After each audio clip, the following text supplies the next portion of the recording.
ಇನ್ನು ಮುಂದೆ ನಿಮ್ಮ ನೆಚ್ಚಿನ ಧಾರಾವಾಹಿಗಳ ಫುಲ್ ಎಪಿಸೋಡ್ಗಳು ಸನ್ ನೆಕ್ಸ್ಟ್ ಆಪ್ನಲ್ಲಿ ಮಾತ್ರ. ಅವ್ರ ರೆಪ್ಯುಟೇಷನ್ಗೆ ತುಂಬಾ ಡ್ಯಾಮೇಜ್ ಆಗಿದೆ ಸರ್. ಅದಕ್ಕೆ ಸರ್ ಇದೊಂದು ವಿಷಯ ಬಗೆಹರಿದ್ರೆ ನನಗಷ್ಟೇ ಸಾಕಾಗಿದೆ. ನೋಡಿ ಸರ್, ಆ ಒಡವೆ ಕೇಸ್ನ ನೀವೇ ಹೇಗೆ ಬೇಕಾದರೂ ಡೀಲ್ ಮಾಡ್ಕೊಳ್ಳಿ.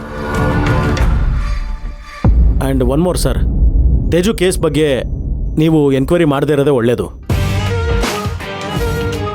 ಯಾಕಂದರೆ ನಮ್ಮ ಮಾವವ್ರ ಹೆಲ್ತ್ ಕಂಡೀಷನು ಮತ್ತೆ ಕೆಡುತ್ತೆ ಸರ್. ಆ್ಯಂಡ್ ಅಬೋವ್ ಆಲ್ ನಿಮ್ಮ ಹತ್ರ ಫಾರ್ಮಲ್ ಕಂಪ್ಲೇಂಟೂ ಇಲ್ಲ, ನಾವು ಅದನ್ನು ಪ್ರೆಷರೈಸೂ ಮಾಡಿಲ್ಲ. ಓಕೆ ಪ್ರಬಲ್ ಅವರೇ, ನಿಮ್ಮಂಥ ಕ್ರಿಮಿನಲ್ ಲಾಯರ್ಸ್ ನಮಗೆ ಸಪೋರ್ಟ್ ಮಾಡಿದ್ರೆ ಈ ಪ್ಯಾಟ್ರನ್ನ ಬೇಯಿಸೋಕ್ಕೆ ಅನುಕೂಲ ಆಗುತ್ತೆ. ನಿಮ್ಮ ತೇಜು ಕಿಡ್ನ್ಯಾಪ್ ಆದಮೇಲೆ ನೀವು ಕೇಸ್ ಹಾಕ್ತಾ ಇದ್ರು ಕೂಡ ಆ ವಿಷಯ ನಮ್ಗೆ ಗೊತ್ತಾದರೂ ಕೂಡ ನಾವು ಸುಮ್ಮನೆ ಕೂರೋಕ್ಕಾಗೋಲ್ಲ.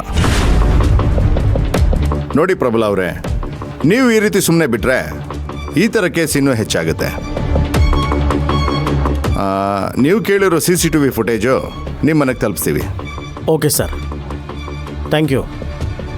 ಅದನ್ನು ಸ್ವಲ್ಪ ಆದಷ್ಟು ಬೇಗ ನೋಡಿದ್ರೆ ನಮಗೂ ಮಾಹಿತಿ ಸಿಗ್ಬೋದು. ಈ ಮರ್ಡರ್ಗೆ ಯಾರು ಕಾರಣ ಅನ್ನೋದನ್ನು ಆದಷ್ಟು ಬೇಗ ಕಂಡುಹಿಡಿಬೋದು. ಅದಕ್ಕೋಸ್ಕರ ನಂಗೆ ಆ ಫುಟೇಜ್ ಬೇಕು sir. And one more thing, ನನ್ನಿಂದ ನಿಮ್ಗೆ ಏನೇ ಸಹಾಯ ಬೇಕಿದ್ರೂ ನೀವು ಧಾರಾಳವಾಗಿ ಕೇಳ್ಬೋದು. ಥ್ಯಾಂಕ್ ಯು, ನಾನಿನ್ನು ಬರ್ತೀನಿ. ಯಾ, thank you.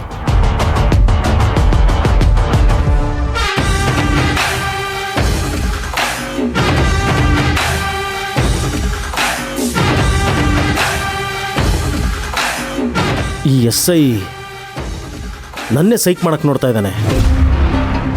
Teju kidnap case ಈಚೆ ಬರ್ದ ಹಾಗೆ ನೋಡ್ಕೋಬೇಕು, ಇಲ್ಲ ಅಂದರೆ ಆ ರಘುಪತಿ ಮುಂದೆ ತಲೆ ತಗ್ಸಿ ನಿಂತ್ಕೊಳ್ಳೋ ಹಾಗಾಗುತ್ತೆ. ಆ CCTV ಫುಟೇಜ್ ಸಿಗಲಿ, ಆಮೇಲೆ